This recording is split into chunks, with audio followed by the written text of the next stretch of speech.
Assalomu alaykum aziz o'quvchilar. Bugungi mavzuyimiz qattiq jismlarning issiqlikdan kengayishi. Tabiatdagi barcha qattiq jismlar issiqlikdan kengayadi. Sababi ular qizdirilganda molekulalarining harakati tezlashadi. Ular orasida masofa ortadi. Shuning uchun ular issiqlikdan kengayadi. Bularga nimalarni misol qilish mumkin?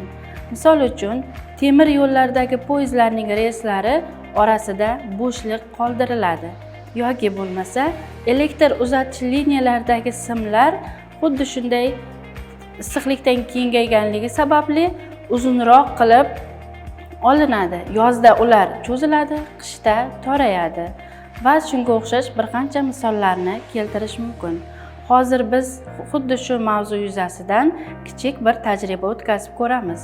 Bu tajriba uchun bizga metal shar, metal halqa, quruq yoqilg'i, gugurt hamda qisqich kerak bo'ladi.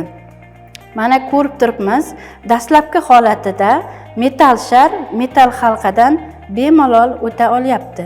Endi biz mana shu metal sharni quruq yoqilg'i yordamida qizdiramiz.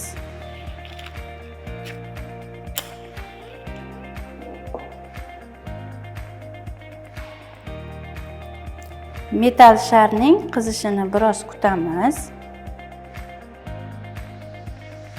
Hozir buni tarkibidagi molekulalarning harakati bizga sezilmasa ham o'zaro tezlashyapti. Endi biz metal sharimizni metal halqadan o'tkazib ko'ramiz.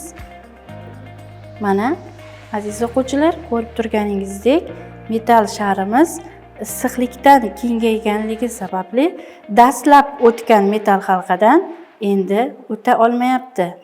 Xo'sh, aziz o'quvchilar, sizlar xuddi shu qattiq jismlarning issiqlikdan kengayishiga yana qanday misollar keltira olasizlar? Bir o'ylab ko'ring qani. Javoblaringizni izohlarda kutib qolaman.